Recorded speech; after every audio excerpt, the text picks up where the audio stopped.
And फिर से स्वागत है आप सभी का मेरे इस नए वीडियो में। तो आज की वीडियो में हम बात करेंगे कि 12th पास के लिए जो अभी आई हुई भर्ती है वन दरोगा, तो उस फॉर्म को आप कैसे फिल कर सकते हैं। चलिए स्टार्ट करते हैं। सबसे पहले आपको अपने क्रोम ब्राउजर पर आना है और यहाँ पर डालना है UK SSSC।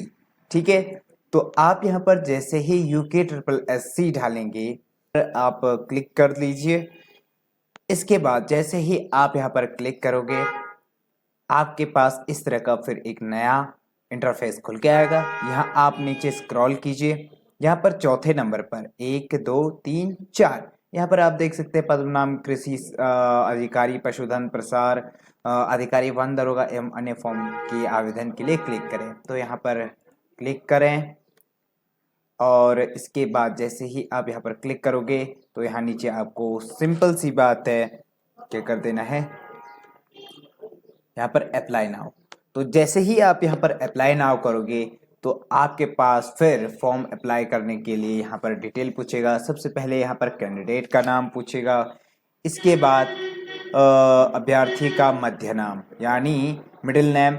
तो सिंपल सा है कि यहाँ पर जैसे किसी का नाम है कृष्णा तो यहाँ पर कृष्णा टाइप कीजिए, और जैसे ही कोई सिंह लिखता है, बिष्ट लिखता है या नेगी लिख सकता है तो आप यहाँ पर लास्ट नेम में उसको यहाँ पर डाल लीजिए। यहाँ पर अपने फादर का नाम डाल लीजिए। 10th के मार्कशीट के हिसाब से आप यहाँ पर सब डिटेल फिल कीजिए। यहाँ पर मदर नेम आएगा, फिर यहाँ पर डेट ऑफ बर्थ आ जाएगी, जन्म तिथि यहाँ पर आप फिल कर दीजिए जो भी आपकी जन्म तिथि है, यहाँ पर दिन महीना और वर्ष। ठीक है, इसके बाद यहाँ पर आप मेल हो या फीमेल हो आप यहाँ पर क्लिक कर सकते हैं। इसके बाद मैरिटल स्टेटस यानी वैवाहिक स्थिति, आप मैरिड हो या अनमैरिड हो तो यहाँ पर आप उसको टिक कर दीजिए। फिर उसके बाद यहाँ पर आता है नेशनैलिटी, तो यहाँ पर सिंपली आप भारतीय हो तो यहाँ पर ये क्लिक कर दीजिए। आप उत्तराखंड के यहाँ पे डोमिसाइल ऑफ उत्तराखंड, तो यहाँ पे आप यस कर दीजिए। इसके बाद आप स्क्रॉल करके नीचे आइए और जैसे ही आप यहाँ पर नीचे आओगे तो यहाँ पर पूछेगा कि क्या आप उत्तराखंड राज्य में किसी भी सेवा नियोजन जो कार्यालय होता है उसमें पंजीकृत हो, तो इसको यस कर दीजिए। यहाँ पर आपका जो एम्प्लॉयमेंट का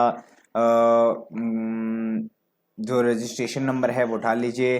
डिस्ट्रिक्ट यहाँ पर चमोली, इसके बाद यहाँ पर पंजीकरण की तिथि और कब तक वो मान्य है उसको भी आप यहाँ पर डाल लीजिए। इसके बाद यहाँ पर आप नीचे स्क्रॉल कीजिए, आर यू गवर्नमेंट एम्प्लॉयड, तो आप हैं तो यस कर दीजिए, नहीं तो आप इसको नो रखिए। इसके बाद आप क्या आपने अपनी हाई स्कूल एवं इंटरमीडिएट अथवा अन्य समकक्ष स्तर की परीक्षा जो है किसकी शिक्षा उत्तराखंड राज्य में स्थित किसी मान्य संस्थान से उत्तीर्ण की है, तो उसको यस कर दीजिए क्योंकि यूके बोर्ड या सेंट्रल बोर्ड से आपने किया होगा। इसके बाद यहाँ पर आप देख सकते हैं क्या आप इसको पढ़ लीजिए, आप सारे इंस्ट्रक्शन यहाँ पर दिए हुए हैं। तो या किसी अर्धसैनिक या सैनिक बलों में आप कार्यरत है जिनकी सेवा आपके पेरेंट्स की बात कर रहा है और स्थानांतरित नहीं किया जा सकता, तो इसको मेरे केस में ये नो रहेगा। इसके बाद यहाँ पर आप नीचे फिर पढ़ सकते हैं, ये भी नो रहेगा। इसके बाद जैसे ही आप नीचे आओगे तो इसको भी नियमित रूप से काम, ये भी मेरे केस में नो ही रहेगा। इसके बाद यहाँ पर आपकी कैटेगरी पूछता है, यहाँ पर आप देख सकते हैं unreserved, general, EWS, OBC, SC ST। तो यहाँ पर कैटेगरी वाइज आप अपनी कैटेगरी यहाँ पर क्या कर लीजिए, सेलेक्ट कर लीजिए। मेरे केस में जनरल है तो मैं जनरल करूँगा। अब क्या आप जो है कि दिव्यांग हैं तो यस कर दीजिए, नहीं तो नो कर दीजिए। भूतपूर्व सैनिक हैं तो नो करना है मेरे केस में। क्या आप स्वतंत्रता सेनानी आश्रित हैं, तो मेरे केस में नो है। अगर किसी के केस में यस है तो यस कर दीजिए। क्या आप उत्तराखंड आंदोलन के चिन्हित आंदोलनकारी या उनके आश्रित हैं, तो मेरे केस में ये नो है। क्या आप उत्तराखंड के कुशल खिलाड़ी हैं, तो मेरे केस में ये भी नो रहेगा। इसके बाद क्या आप अनाथ हो कोई है तो यस कर दीजिए, नहीं तो इसको नो ही रखिए। तो यहाँ पर देख सकते हैं यहाँ पर कुछ दावा कर रहा है, ठीक है, कमेंट कर रहे हैं। दावा श्रेणी, उप श्रेणी, आरक्षण, आयु शुल्क एवं छूट, ये SC ST और जो है कि EWS वालों के लिए यहाँ पर फीस में भी छूट है। तो इसके बाद यहाँ पर आप अपना ईमेल डाल लीजिए। इसके बाद यहाँ पर उस ईमेल को वेरीफाइड कर लीजिए।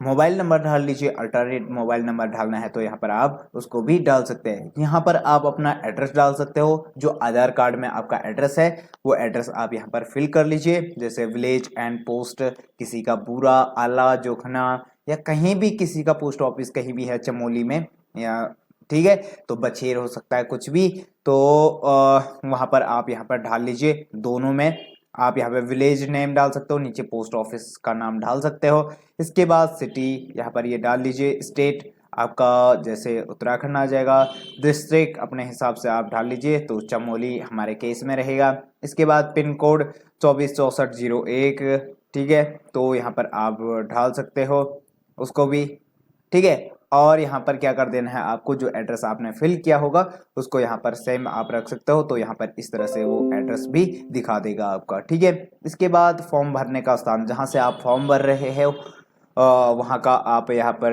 जो है कि नाम डाल सकते हो। तो मेरे केस में गोपेश्वर है, तो हम चाहे तो GOPESSWAR गोपेश्वर, ठीक है, तो हमने यहाँ पर गोपेश्वर डाल दिया है। इसके बाद यहाँ पर एक यूनिक पासवर्ड जो है कि आप क्रिएट कर लीजिए। बोल रहा है 8 से नीचे नहीं होने चाहिए और 15 से ज़्यादा ये आपके जो है कि पासवर्ड नहीं होने चाहिए। तो आप कोई भी पासवर्ड जो आपको याद रहे तो वो यहाँ पर डाल लीजिए, कंफर्म पासवर्ड कर लीजिए। इसके बाद यहाँ पर जो ये कैप्चा दिया हुआ है इसको आप जो है कि डाल सकते हो, ठीक है। और कैप्चर डालने के बाद यहाँ पर आप कंटिन्यू करोगे तो यहाँ पर पूरी डिटेल आपके सामने आएगी कि आपने जो एड्रेस भरा है या जो आपने डिटेल दी है क्या वो सच है। अगर उसमें कोई मॉडिफाई करना है तो उसका भी यहाँ पर ऑप्शन आएगा, और करना है तो यस, नहीं तो आप उसको सबमिट कर दीजिए। सबमिट करने के बाद आप सीधे जो है कि यहाँ लॉगिन पर पहुँच जाते हैं। जैसे ही यहाँ पर आप लॉगिन पे पहुँचते हैं तो इससे आगे यहाँ पर आपको अपना मेल आईडी और यहाँ पर आपने जो पासवर्ड क्रिएट किया था वो डालना है। इसके बाद यहाँ पर कैप्चा डालना है, और कैप्चा डालने के बाद यहाँ पर आप सीधे क्या कर सकते हो, इसको लॉगिन कर सकते हो। तो आज की वीडियो में बस इतना ही। इसके बाद जो नेक्स्ट वीडियो आएगी इसी से रिलेटेड कि इससे आगे कैसे फॉर्म भरना है, आप कमेंट ज़रूर करिएगा, मैं ज़रूर उस जो है कि वीडियो को बना के यूट्यूब पे अपलोड कर दूंगा। तो थैंक यू सो मच, अपना ध्यान रखिए, मिलते हैं फिर नेक्स्ट वीडियो में।